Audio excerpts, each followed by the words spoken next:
You're listening to Just a Pinch podcast with Injector Kristen.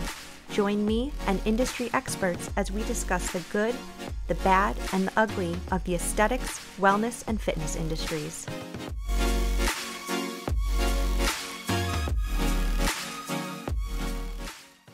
Recording.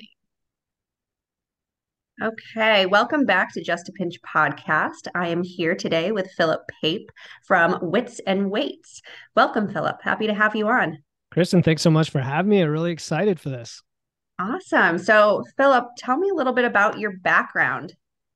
Yeah, well, I'm a certified nutrition coach, but the story really took 4 decades to get there because my background was more in engineering and management, and it was only in 2020 when I was working from home and I was a little bit overweight. I had struggled with not only weight but nutrition with training for quite a few years. I did CrossFit for about 8 years with Romeo Athletics, which we're all partners and collaborators with Andrew over there.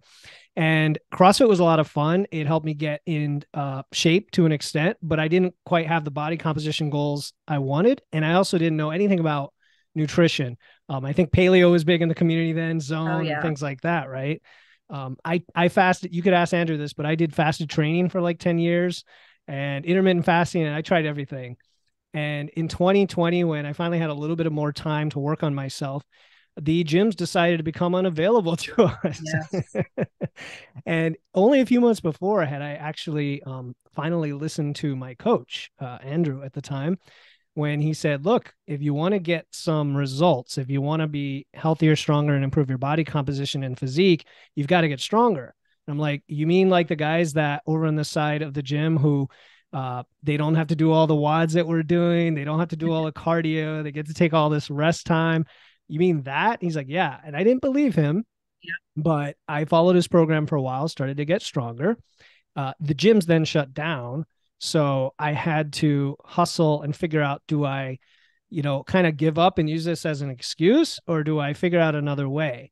And so I went to, Facebook and Craigslist and, contacts that I found, got a power rack, got a barbell, plates, all that good stuff.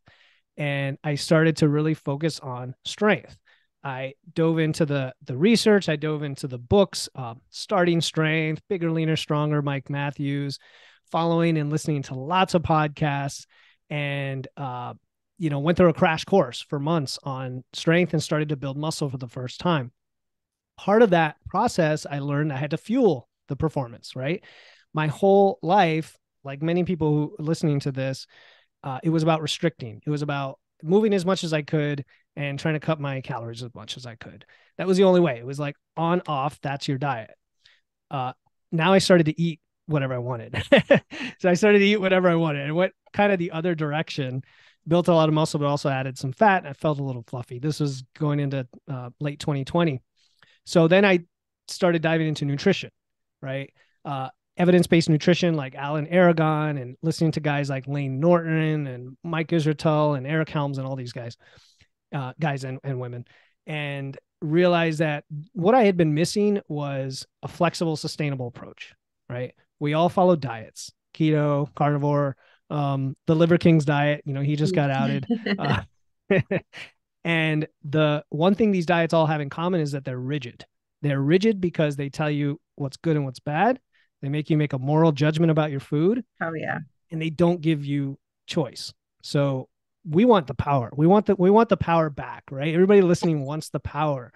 And so flexible dieting, where you basically just track your calories and macros, but eat whatever you want for your goals, and think about things like fiber and nutrients and all that as well, totally changed my mindset on what it means to eat and my relationship with food. So long story, my friend likes to say, long story long, I used that approach to lose a bunch of fat after I built this muscle. And for the first time in my life was like a little bit happy with how I looked and how I felt. And it was no longer, these passive aggressive comments by my friend, like, hey, women like a little meat on the bones. It's okay. Or, we all have our genetic ceilings, things like that. It was, hey man, what have you been doing? Yeah, I feel great. So throughout all of that, I learned a ton. And in late 2021, I took that information and I'm like, people need to understand this. People need to know it. I thought I thought we all knew what to do, but apparently many of us are getting the wrong information, misinformation everywhere. So I started my podcast, Wits and Weights. And you know how challenging it is with a podcast. I mean, it's a low barrier to entry, but it's a lot of work once you get into it. And through that journey, I met a powerlifter slash friend slash eventually client who inspired me to get into coaching. And the reason she inspired me to get into coaching is she recognized that I appreciate curiosity and learning. I appreciate understanding why we do things, not just being told to do something. And once you have that, you have the power. I got into coaching in early last year, and I've been a certified nutrition coach ever since. Worked with a ton of people to help them, whether it's lose fat, build muscle, feel great, all of that. Wonderful. Well, that's a heck of a journey, and I can commiserate with a lot of pieces of that. I remember in my own weightlifting journey when I kind of ducked out of the CrossFit world and into the Olympic weightlifting world, I was like, I'm going to eat and fuel my workouts because I'm lifting super heavy and I need to put on muscle and get strong. And I was big. Mm-hmm. I had a ton of muscle. I gained a ton of muscle, but I still had a layer of fat sitting on top of everything. So when I look back and see, pictures and videos of myself from that time, yeah, I was technically fit as hell and I could move a lot of weight and I was very athletic, but I did not have the body composition that I was wanting and, wanted to attain. So I completely agree that, your body composition is truly made based on your diet. Putting on muscle and lean muscle at that will definitely help you burn more calories and help achieve a physique that you're looking for. But if you're looking to get abs or have some muscles pop, you got to put it in the kitchen, and you can't out train a bad diet. I've proven that a couple times over, I would say. Yeah, for sure. And people listening, I mean, to what Kristen's saying, you said you did spend time building muscle and fueling yourself. And a lot of people have just never done that. There are a lot of my clients, especially female clients, have been dieting pretty much their whole life Yeah. and been in this state of downregulated metabolism, not training the right way. They're probably doing a lot of kind of high rep, low weight, never Yep. progressing the weight, or a lot of cardio, Peloton, sports, things like that. And there's a place for some of these things, but being very effective and deliberate about actually putting a very heavy load on your musculoskeletal system Yes. for like 6 to 9 months and fueling that and just doing it regardless of kind of how you look during that time and just focusing Mm-hmm. on performance will set yourself up, like you said, to burn more calories, have the muscles there so that you could actually lose the fat and be walking around 10 pounds heavier than you thought you needed to be, or maybe 15. Mm-hmm. You know? And have a better physique than you thought you could have too. I'm Yes. sure a lot of women have seen, different Insta models on, Instagram of their before and afters of their body transformation after putting on muscle. And the main thing in their before and afters is their before, they weighed less. And in their after, they put on between 10 to 20 pounds, but they look so much fitter and they look better, heavier than they do lighter, all because of body Yep. composition. Especially from a female perspective, you have to become less obsessed with the scale and the number that you see on the scale. Yes, it can be an indicator of, some things going in the right or wrong direction, but seeing this number on the scale go up is not always a bad thing, depending on what you're trying to do.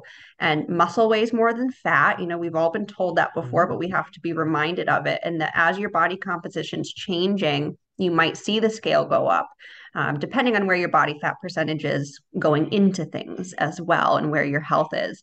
But as women, we need to not be so scared of having a bulking phase per se. But you also have to remember that it doesn't stop at the bulking phase, and you do have to do a cut after doing that bulk. I had Yeah, many yeah. bulking phases and very poor cut phases. So you do have to do it intelligently. It's the less enjoyable part of it. Exactly. It's fun putting on muscle. It's fun doing a bulking season and, really working on just packing on muscle, because once you pack on that muscle and you go into your cut and now you're dropping that body fat that you kind of put on at the same time that you put on your muscle, I mean, it's cool. It's cool to see the way that your body's changed. And, you know, it kind of, I'd say like it shrink wraps, you know, your body shrink wraps around that body that you've built and that physique that you've built. And it's a really fun reveal when you do it right. Yeah, and it becomes easier and easier. So you touched on a lot of points, a few that I want to cover. First of all, the idea that you could be in these bulking and cut phases. Once you've gotten to that initial leanness in the first phase, because the first time you do it, there's some special things going on, like the newbie gains that you get from strength training for the first time effectively. Yes. Where you actually get sometimes you get body recomposition going on. I have plenty of clients who maybe they're not willing to gain muscle. It's always a very hard sell. And they're like, but I still have 30 Yes. pounds to lose, but they're willing to stay at maintenance for a few months. I pretty Yep. much require it when you work with me initially, no matter who you are, because we want to get all the habits in place first before we stress our body with a fat loss phase. But magically, here's what ends up happening is your weight stays the same and the inches on your waist go down and your lifts go up. And all of a sudden, when you're checking in with me, your wins are not about the scale anymore. They're about how much you deadlifted that week or how much greater you feel, or somebody told you look like you have a lot of energy and the clothes fit better and you haven't changed 1 inch, 1 ounce on the scale. So Absolutely. that's super important. And then speaking of scale weight, I just posted something this morning because I've been thinking about this a lot. Scale weight is a love-hate relationship because a lot of people, especially women, define themselves by the scale. What's Hmm. interesting is I ask my clients to weigh themselves every day. Somebody's like, what? That sounds like you're just going to make it worse. But time and time again, and even just today, a podcast listener said, hey, I took your advice to weigh myself like 5 times a week. And I can't believe how much it has made me realize how unimportant scale weight is. It Because unclutters yeah, your brain yeah, and how you think about it for sure. yeah, because you see the fluctuations. It goes Yep. way up and down constantly. Yep. And what we care about is the trend over time. So I make the argument that if you only weigh yourself, say once every week or two, you may be hitting a higher low point. It might Yeah. look like you gained a pound when you actually lost 2 pounds. It's just, you can't rely on it. But if you weigh Absolutely. yourself every day, it takes out the mystery. And if you really have kind of a dysmorphic relationship with your scale and with your numbers, take it even a step further. If you really want to unpackage what's going on, weigh yourself in the morning dry and then weigh yourself before you go to Mm, bed. I mean, yeah. you're going to see potentially 5 pounds plus or minus of fluctuation. Yes. And that's going to prove to you right there, like you cannot perseverate over 5 pounds on either end because things fluctuate so much, especially as a woman.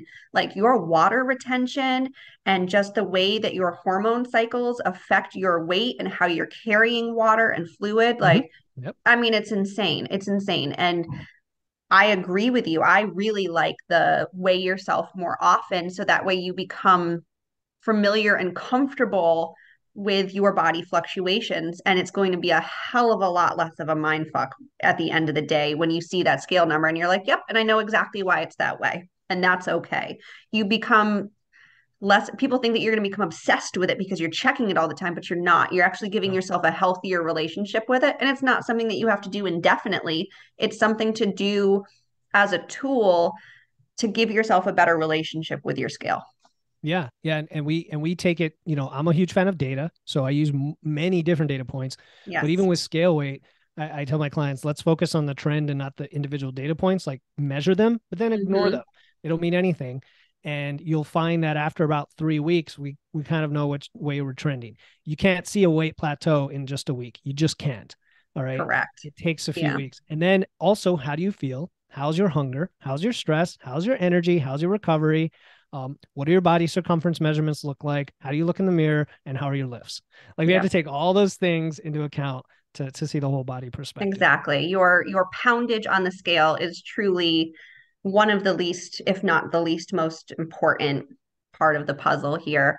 And if you want to get really into it and really look at your body composition, because of your weight in pounds or kilos on a scale is not telling you your body composition. And if Mm-hmm. you're truly interested in it, and this is a really good marker that'll give you great data, because I, like you, love data, get on a Tanita's scale, get on an in-body scanner, do a DEXA scan. There's a million different tests out there where you can really get your body composition tested and you can see how much does your skeleton weigh? How much do each of your limbs weigh? How much water are you carrying? How much muscle mass do you have? Your body fat percentage, all of those little pieces, that's going to give you what your body composition is. And that's something that's really great to track over time to show you how you're changing your body and your skeleton and everything inside of you. And then on top of that, my favorite way, especially for women, to be able to feel comfortable with their progress and not the number on the scale, is how do your clothes fit? Mm-hmm. You don't even need to take out a tape measure and measure and be like, I've lost, 6 inches off my waist. I don't really care that I've lost 6 inches off my waist. Cool. But how do my clothes fit?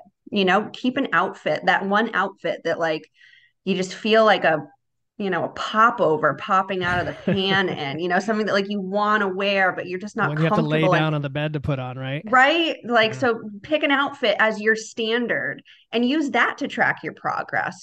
Put on those skinny jeans, put on that crop top, see how much that muffin's popping out or if it's getting tighter.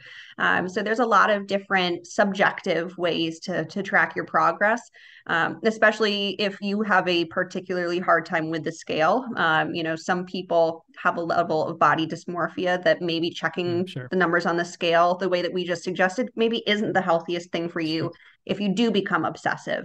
And in which case, screw it. Don't even get on the scale. If you want to get on the scale with your coach and then they can record the numbers and you don't need to know what it is, you can absolutely do that too. But go based on how you're feeling in your clothing, how you feel naked. How does your body composition change? When I first started doing personal training with Rome, I really dialed in my diet at that time too, cut down on carbs. And in my first week alone, I saw 5 pounds fall off. And I know that that's not 5 pounds of fat. I'm very aware of that. That is 5 pounds of water. And that is The 5 pounds carbs, of yeah. water, not because I'm not drinking enough water, I'm dehydrated. It's because I cut my carbs.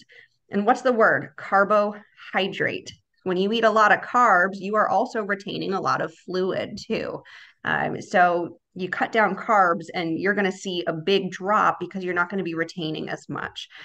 So I know that initial drop that we all see when we dial in our diet, we get super excited about it. And it is something to get excited about because you're changing things with your diet and getting yourself healthier.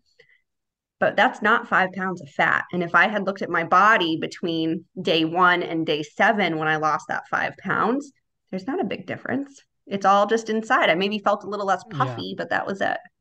And put it in perspective, you would have to overeat by over 17,000 calories to gain 5 pounds of fat. So just think Exactly. about that. Exactly. And And that's even just another thing to one think pound, about right? for 35. weekends. Yeah. Yeah. Exactly. Weekend splurges. Oh my gosh, I gained 3 pounds. I promise you didn't gain 3 pounds of fat unless you did things that are just obscene all weekend and didn't take breaks. For sure. Yeah. All right. Yeah. So I agree with all of that. It's really the whole body wellness. And when we talk about body composition, there's so many factors. What's nice is once you get into this, it becomes a lot of fun to have multiple size clothes because then you have your lean clothes and your bulking clothes. And we like to go with the seasons, we like to periodize. I eventually like to synchronize clients with, especially if you're in the Northern hemisphere, because I do have some in the Southern, synchronize with, the holidays are when you're bulking. And right around now, it's like, including me personally, is when you go through that fat loss phase, getting ready for spring and summer. And we actually use the carbs and sodium and water to manipulate how we look in a more advanced client. Like we will, like for a peak for a physique competition, or even just for a photo shoot or going to, a beach wedding, we're like, okay, let's get out of that diet about 2 weeks ahead of time and start manipulating our sodium and water and carb loading. So we kind of fill the muscles back up with fluid. You also made a comment about like how fast the scale changes when you start a diet, right? You're going to have a big drop off from water because you're dropping your carbs. You shouldn't be dropping your protein. Protein stays the same pretty much regardless. And the fats and carbs come down. So you're going to release some water. And so I like to, on the way down, I like to aim for a target that's like a pound or two below the real target, right? So that you get to the number you thought you wanted to be at, and then you push a little farther because when you come out of it, you're going to gain like 2 pounds back. Right? Yeah. Similarly, the other way around, when I'm gaining muscle, I want to overshoot it so that it comes back. Anyway. So what type of services do you offer for clients? Yeah. So I'm a one-on-one nutrition coach exclusively. So with me, get an individualized plan, right? So unlike say a macro coach or a template that you might follow, right from day one, we're going to onboard you and your lifestyle. I'm going to learn everything I can about how you train, the foods you like to eat and don't like to eat, whether you have non-negotiables, like you have to have that glass of wine or go out for a big meal on Saturdays. We're going to talk about your stress, your hunger, your history with metabolism, maybe your hormones. I have a lot of clients, women who are perimenopausal or in menopause, and their hormone profile and their thyroid history and testing they've had is very, very, very important, especially because we like to think that our hormones are the cause of a lot of these issues, and oftentimes it's just lifestyle. Yes. But occasionally it is hormones. So, you have to kind of cover your bases, right? Yeah, you got to rule it out. Yeah, you got to rule it out. Same thing with men and testosterone. I've seen weird things happen. I'm like, dude, have you had your T tested? Because I think there's something going on and that could be it. Absolutely. However, sometimes when you just start lifting, you get the stressors out of your life, you eat more food, you find that the hormones start to regulate and all of these things fix themselves, miraculously. It's why we want a natural based approach when we can get it.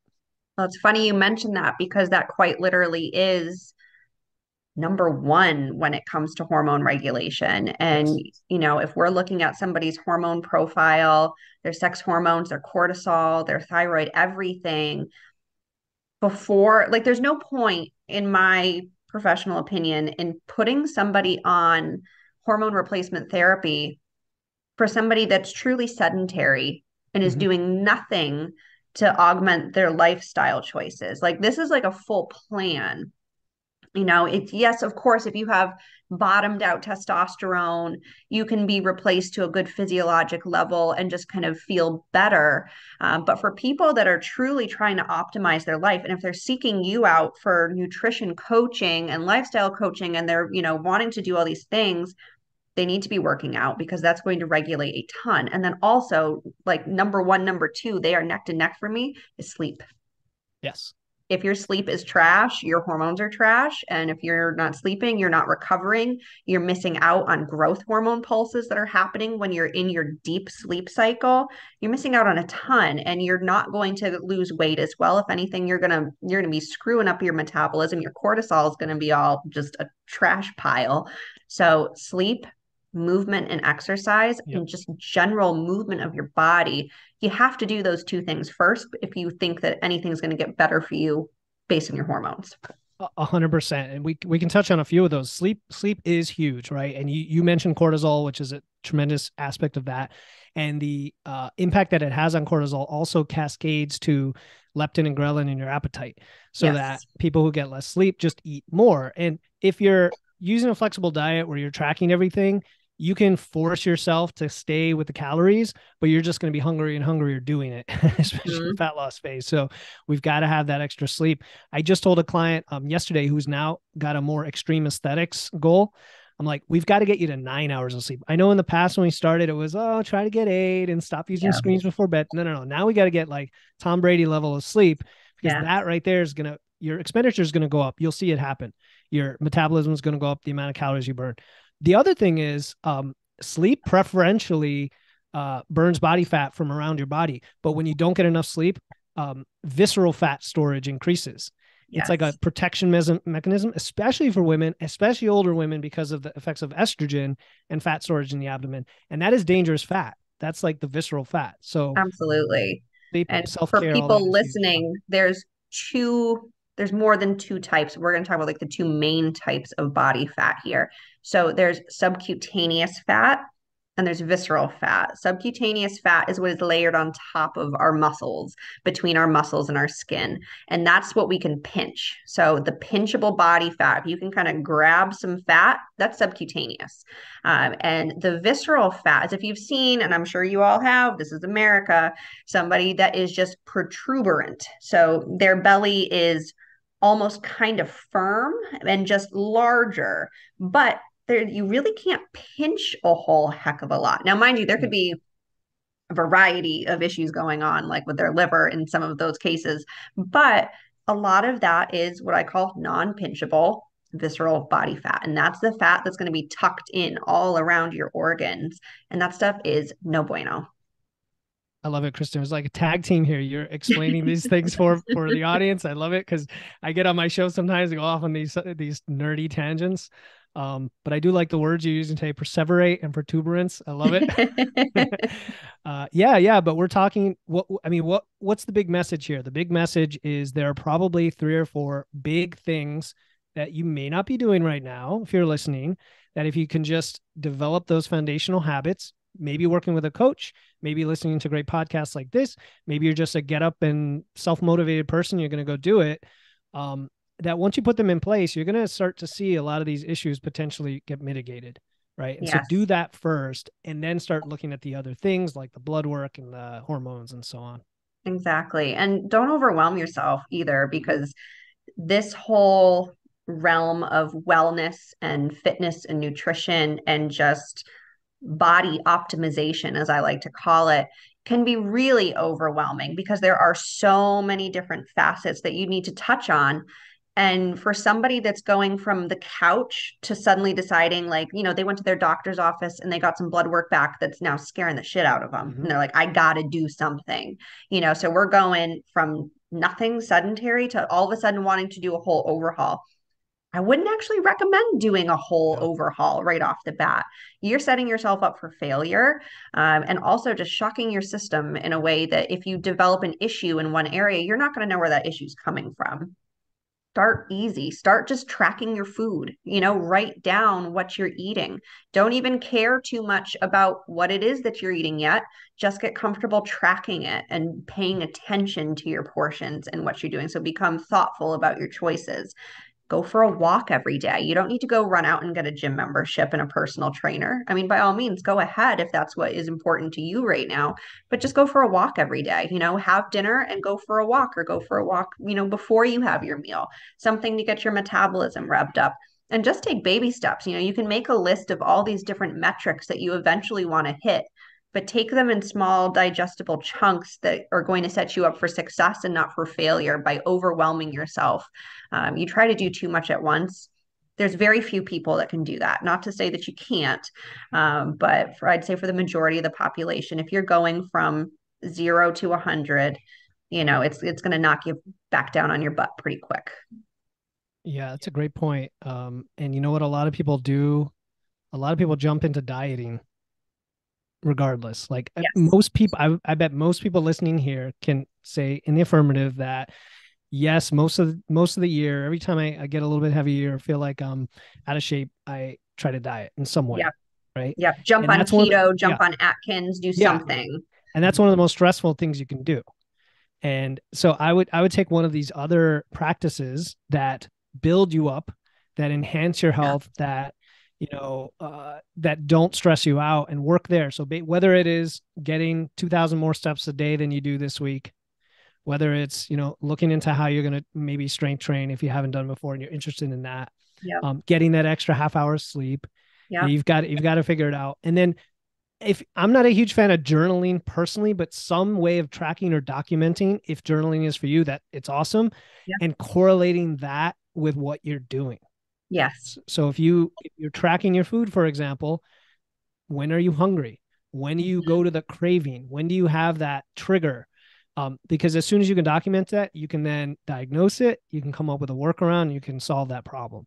Exactly. So I know, like, for me personally, I don't personally like journaling and documenting, but every time that I start a new fitness and nutrition program, I force myself to do it for 2 weeks. And that's what I find works for me, because what it does is it makes me mindful of my habits. It makes me mindful of all those little micro decisions that I'm making. Am I reaching for a Diet Coke? Am I craving sweets? Am I, stopping myself from going to the local bakery for a bagel and cream cheese in the morning?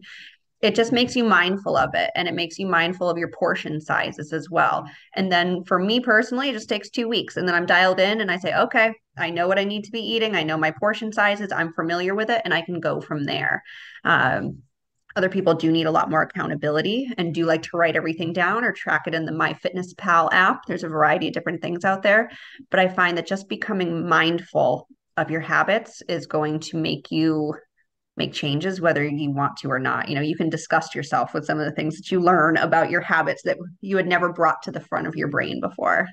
Oh yeah, but awareness is huge. I mean, tracking your food, as much as people say that sounds inconvenient, it's much more inconvenient to not know what the hell's going on with your body for years and years and years and be totally unhappy with it. So if you just track your food and see how much protein you're getting, I'll just put this action out for the listeners. Seriously, one of the most important things you could do is figure out how much protein you're eating. I guarantee it is probably a third of what you need. It's probably a third 100%. of what you need. Yep. So, when I started back in January tracking my food for my 2 weeks, trying to figure it out, my protein was abysmal.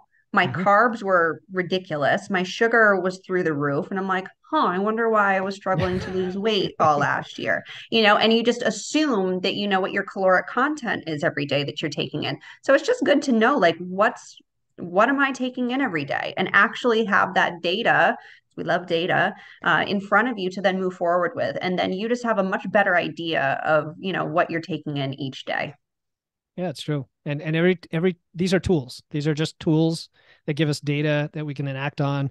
And at the end of the day, don't wait for somebody to motivate you. I mean, you're already listening to this podcast. I mean, you have some, inherent motivation to do something. You're listening to what Kristen puts on here, take some action to get that awareness.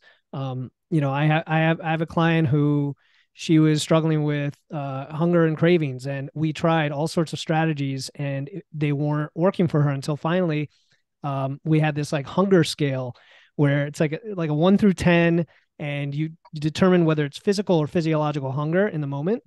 And if it's above a certain number, you basically take a tiny bite of something, you wait, and then see what happens.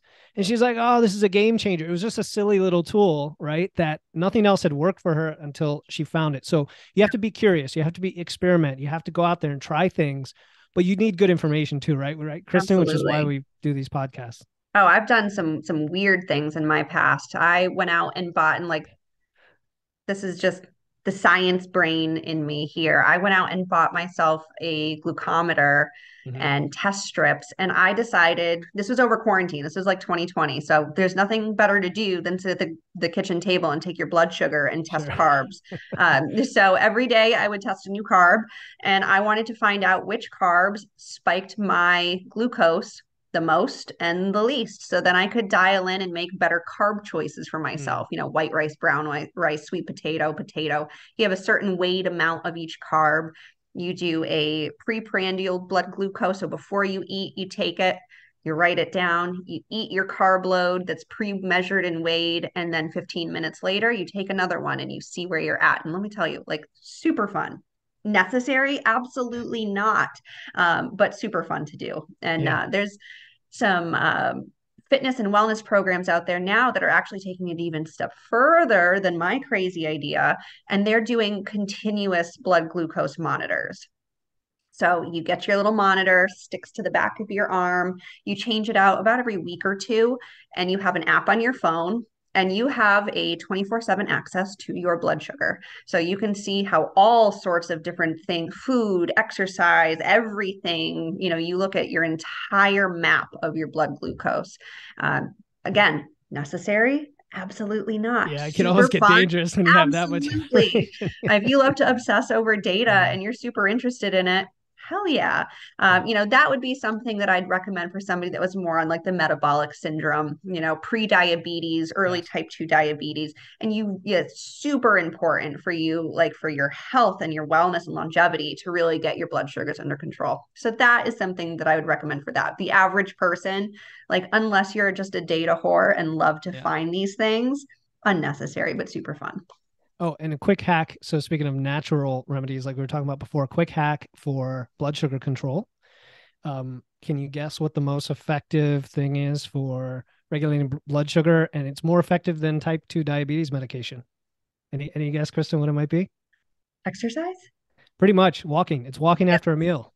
Yeah. Yes. Walking after a meal for 10 minutes has been shown to regulate blood sugar better than anything else. So it's, again, just, we jump to drugs, when there might be a simple solution in front of us. Absolutely. And just a fun, believe me, I could go on like a super deep dive on this, and I'd love to do another episode specifically on this with you. Down the realm of, I mean, who hasn't heard the word Ozempic or semaglutide lately? It is popping everywhere you look. Everybody's on it, using it. It's becoming just part of our speech now. Ozempic face, Ozempic diet. There are a slew of restaurants now in California that are offering an Ozempic menu. So it is a specified menu of smaller portion sizes because people utilizing this weight loss type 2 diabetes drug can't eat the quantities that all these restaurants are putting out. And like my first thought was like, why can't we just have smaller portion sizes in restaurants anyways? Like this is like America, like the land of gluttony, where we have, endless baskets of fries and, just biscuits and butter and just everything. I like the idea of the Ozempic menu. Everything should just be for smaller. people not on Ozempic too, right? Right. Just for everybody, just better portion sizes. Well, I took my wife on a date last week, and we went to a really nice restaurant. Actually, you might know it. It's Present Company in wherever that is. And the more you pay for a meal, the smaller it is. So if you want small portion sizes, just go to a very fancy restaurant. Exactly. But speaking of Ozempic, I mean, you can get into some thorny conversations about it because there's a lot going on there. That's the GLP-1 agonist or whatever. In that they were diabetes medication. Now they're used as a weight loss because of appetite suppressant. I have one client who was on it because of diabetes, and I've seen firsthand what it does. It does completely suppress your appetite to the point where you can be on dangerously low calories. Yes. And, I'm 9 out of 10. I'm 9 out of 10 on my appetite. I'm perfectly fine. Yeah. And you're like, okay, that could be kind of thorny, but for people who need it or people who are excessively overweight, it could be a great, starting point to get where you need to be, as long as you have a plan for getting off of it eventually. That's what I would say. Yes, it needs to be done judiciously under medical supervision with a plan, and not just, I mean, yes, it is absolutely safe long term. Type 2 diabetics are on it, I mean, quasi indefinitely, and it's okay for that. It's not a new drug. It's been out for a long, long time. I find that it's really helpful for the people that need to lose a lot of weight that also big time struggle with lifestyle modifications, people that don't have a healthy relationship with food, because in its own right, yes, it's going to help, with your insulin sensitivity and just your glucose uptake. So you're going to have some improvements in your weight based on that. But a majority of the weight loss is coming because you are not craving sugar, you're not craving alcohol, you're eating smaller portion sizes. It's slowing down your gut motility. So you're eating a meal and that food's staying in your stomach for a good 7 hours before transiting and moving through. But like you said, you can be on dangerously low calories because of it, because either you're feeling sick from side effects, or you just genuinely don't have an appetite. So some people do struggle to get in the nutrition that they need to get through a day and be safe and healthy.